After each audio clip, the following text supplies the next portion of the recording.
Hello guys, today I bring you a series where we are gonna play from Emerald and try to reach Masters.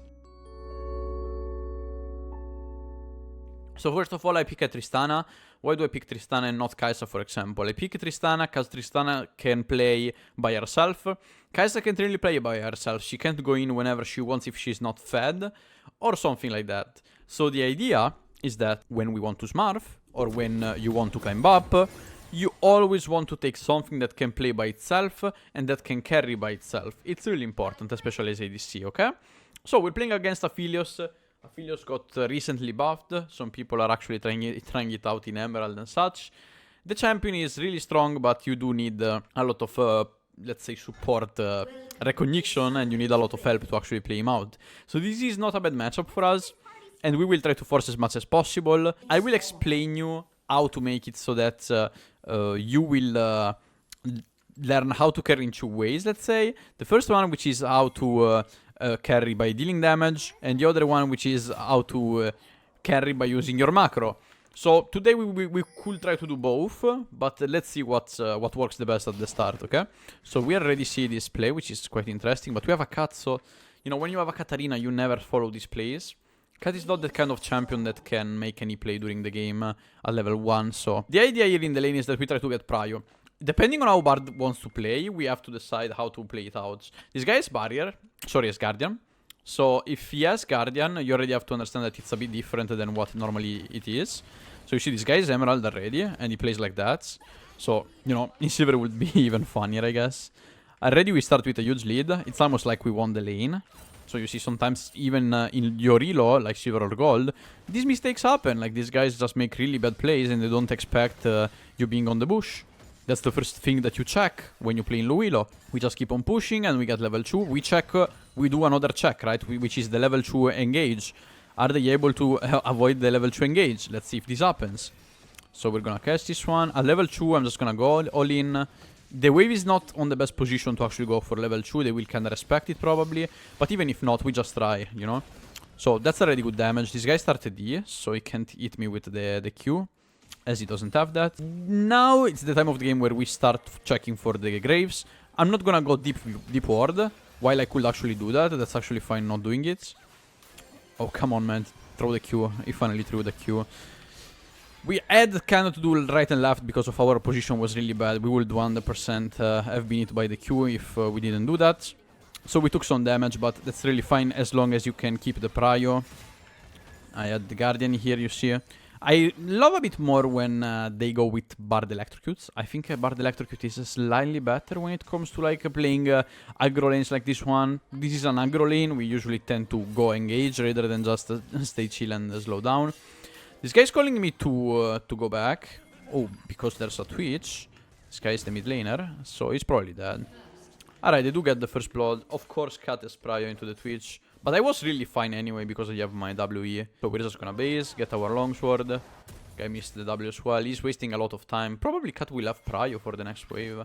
And they didn't manage to crush this one, guys. This is really good. We have mid prio with Cat, that's insane, and they didn't manage to push this wave fast. So basically we kinda did a cheat recall without dying, that is really nice, and we're actually giving a lot of space for Cat. Then of course, this is not on you if the guy makes a mistake or not, but what we know is that this is a really good position to be in. So here many people will just go for the kill. I honestly don't care because the guy has also flash. If you remember all of this, just go for the wave, because the wave won't, you know, you will always lose it forever. But the Aphelios kill, maybe you don't take it and you have to trade flash for flash. It's actually really fine if he bases. We don't really care about that. The important thing is just try to stay up in CS. And so when you have to decide, you just don't do that. Really fine. I don't know if Aphelios flashed. Did he say anything? He didn't say anything. So I suppose that he still has barrier and everything. So that's why I don't like this play. We're just not gonna do it, because we don't have as many info as I want to. Alright, we got a bomb, we got the plates. We're winning this matchup slowly. This guy never reset yet, and we have a longsword advantage. So if I can keep making pressure here, we will always have the advantage against him.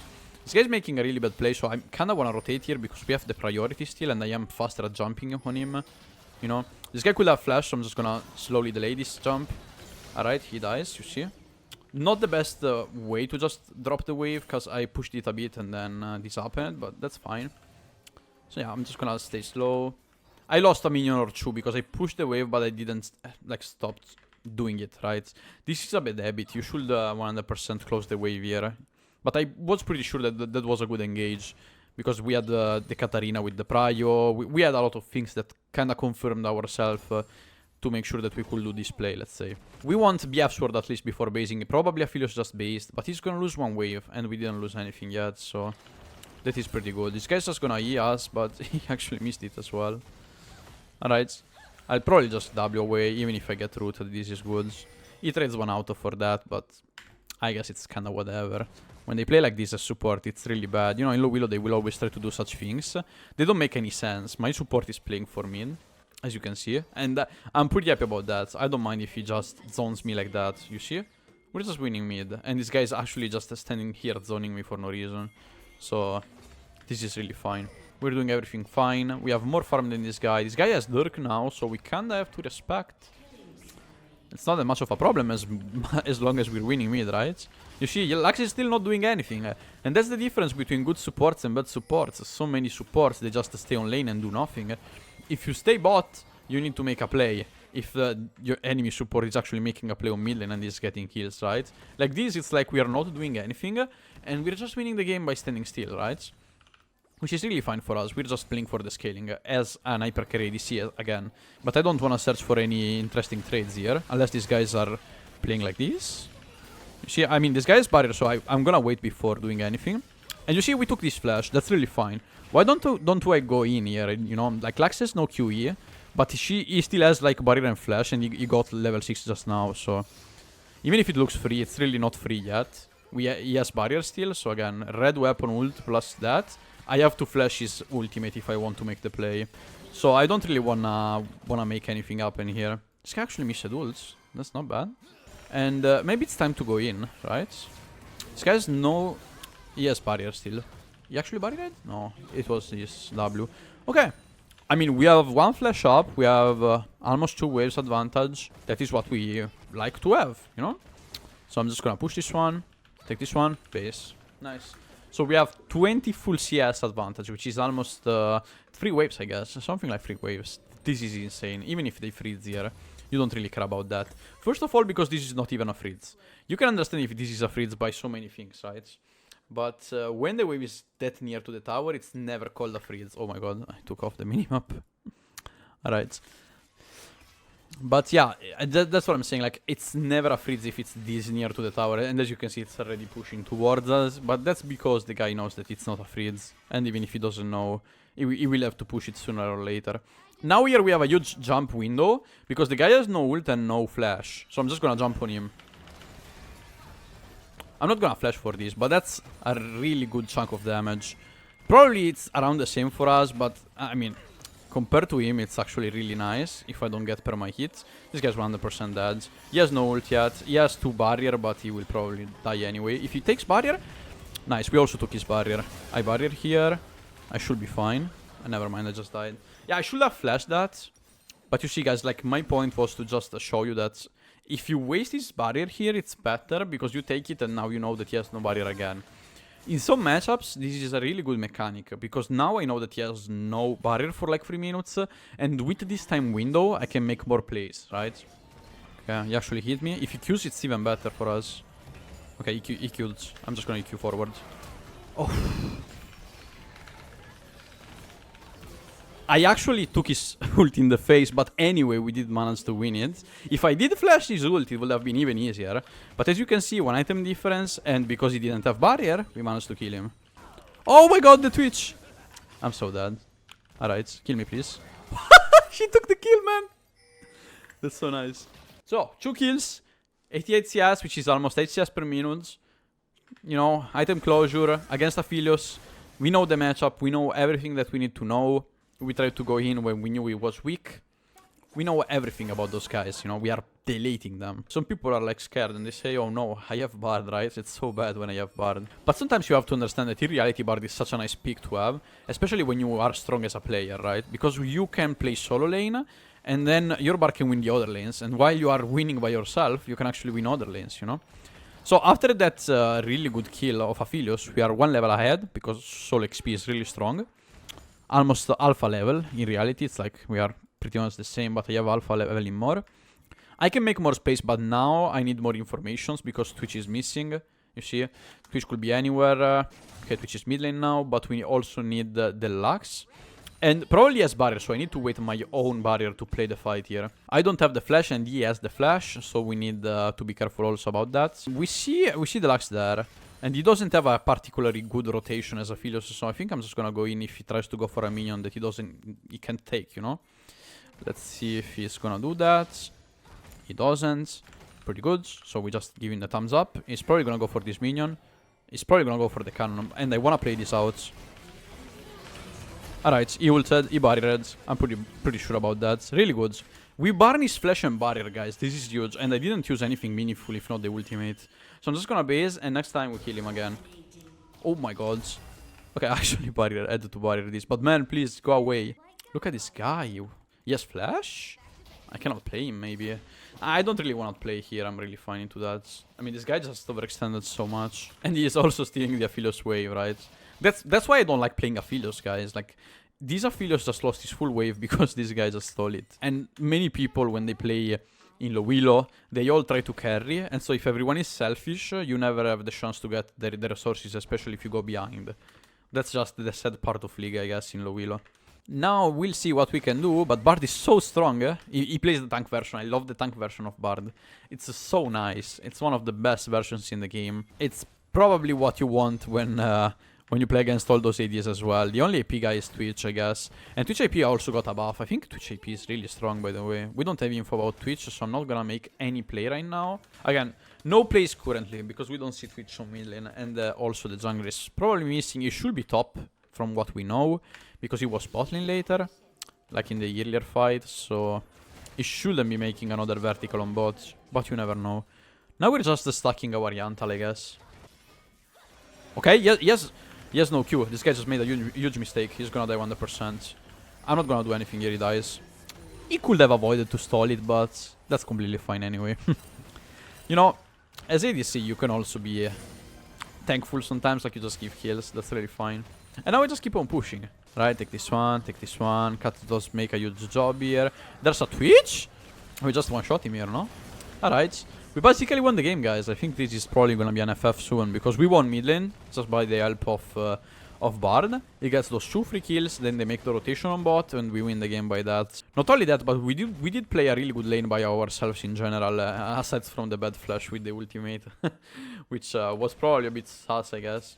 I'm gonna base, but you see this base is not even that good, because mid lane is still pushing and he's making an active play, and this guy is just standing here and waiting. So I'm basing kind of tempo compared to my teammates, but that's really fine anyway. And now we probably play for the Herald. I'm a bit of tempo compared to this play again.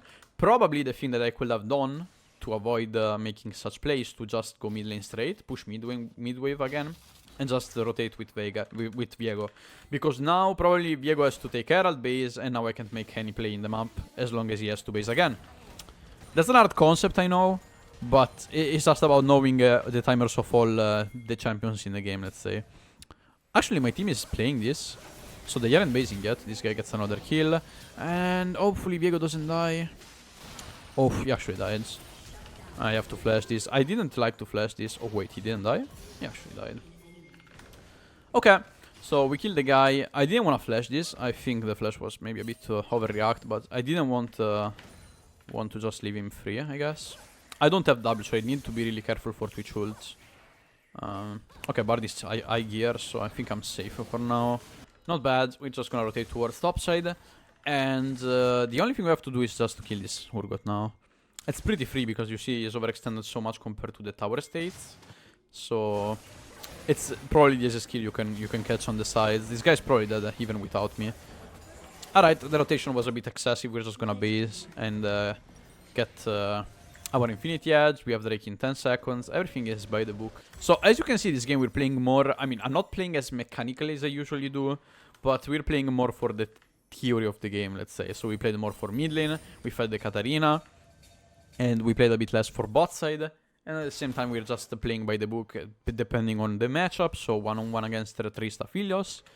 And we try to get the windows that we can get, let's say. So again, here on open mid, I'm really strong against Aphelios. I have Infinity Edge as well. So we could search for something, but we need a lot of confirmations before doing so. We don't have those confirmations yet. I'm gonna place a control ward. Usually you don't have to buy control wards as ADC. I just like to do that because I'm used to playing Aguilo. But you can 100% just not buy them, and that's completely fine as well. Alright, let's just go mid. We have a good shutdown on our things. My team wants to FF, I guess. No way of playing this mid lane out. We're just gonna push the wave chill. And you know, I'm not even a good Tristana player, to be honest. I'm just showing you up that Trist is quite a good pick to actually climb up. Since many of matchups you can actually just jump on them and get a lot out of it. It's just really nice to play Trist in low elo, honestly. Because you can snowball easily, and when you know that, it's always nice. Alright, we're just gonna rotate through bot lane because you see we are pushing both mid and bot. It's a 4-1 comp. We're not doing 1-3-1 because we have cut, so this is called a 4-1. And 4-1 is when you want to basically just play for 2 lanes. You get less resources than a 1-3-1, where you have 1 top lane, 1 mid, 3 mid and 1 bot. But the point of this comp is just to fight a lot, and if you manage to snowball, it's quite good. You do get outscaled by some comps in this way, but it's really fine to do so. Because again, with Trist, it's completely normal to do a 4-1. It's actually really good. So I kind of like this kind of comp in this game. They pushed a bit, but we did get a lot of tower damage. This guy is out-positioning a lot of mid. He has to flash barrier. That's good. I hope this guy just doesn't go too deep. And now we just push again bot side. Because middle tower is already gone and this one is off-center. It's gonna be quite easy to take this. And hypothetically, we could just go for Atakan now. Nice. Okay, let's just base. I think we're just gonna go for Atakan, you know. I think Atakan is good. We don't really want to force plays with this comp. I feel like we just have to wait. Let's just get the Zeal. And you see, we're not playing any particularly good. Like, when I play, many people think that you have to do insane things to actually win one game. But in the end, as ADC, it's just more about how much can you use your support properly and how much you can use your champion properly to make sure that your support can make plays, let's say. This is another huge mistake by Urgot because he's playing offside. I'm not gonna jump yet, you know. Many people will jump here, but you don't have to. You can play slow, and that will be really fine. And you keep jump for when you need it, right? I still don't need it, so no need. Okay. Okay, we're just playing it slow again. No W yet. No W yet.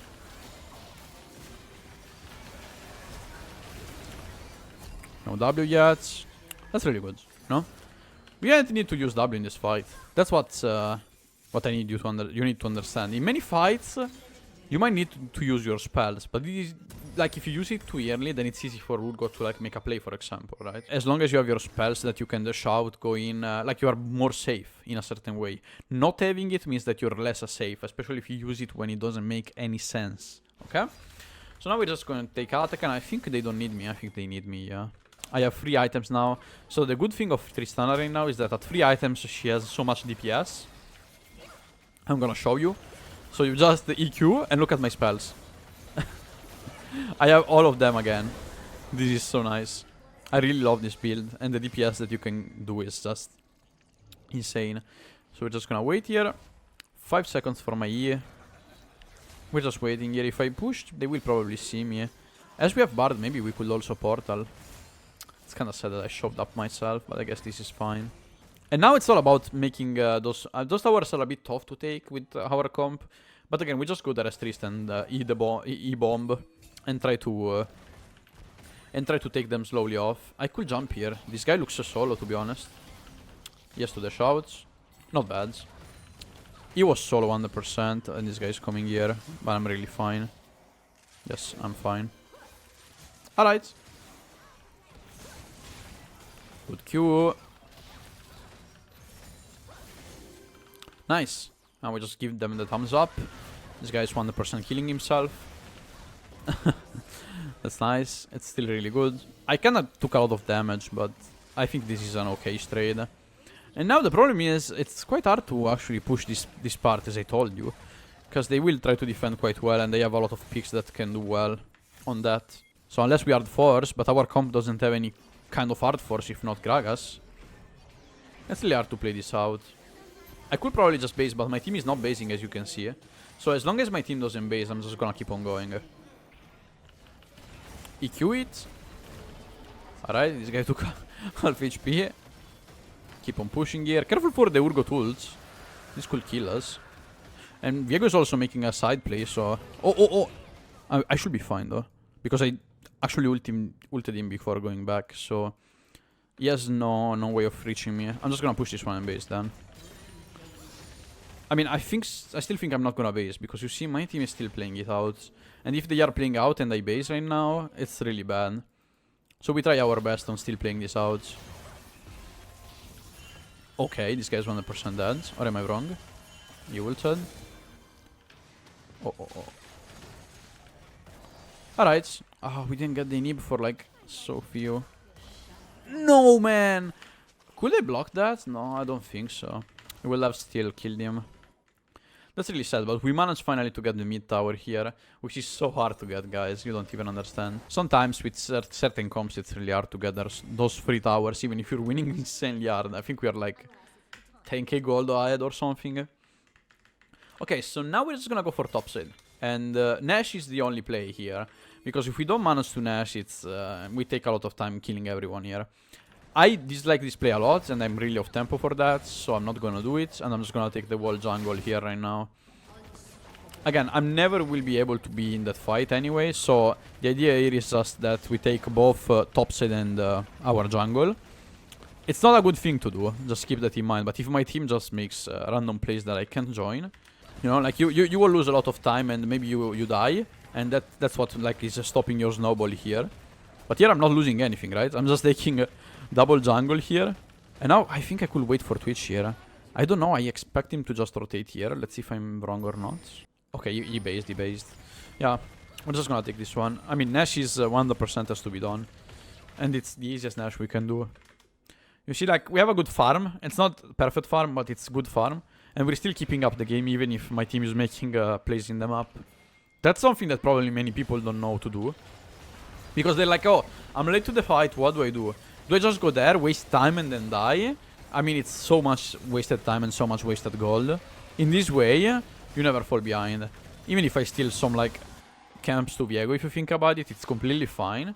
Because the guy took 1 or 2 kills during the fight, so... It's not like we are stealing anything to someone. We're just keeping the time for those camps to actually get back. Here we don't see anyone, so we're not gonna jump. 2 people here, one guy here. We need at least 2 other people to know if this is good or not. Okay, 3 people there. This is a good jump already. It's still really fine. Oh my god, this guy. Okay, he actually died. Just 1 auto and kill. Alright. I could still chase here. Oh wait, I died by poison. Holy fuck. That was a lot of damage. That's why I hate Twitch AP. This guy just killed me with poison after 3 hours. But it's okay, guys. I hope you're enjoying this series. And I hope you liked the video and I explained well my thought process about the game.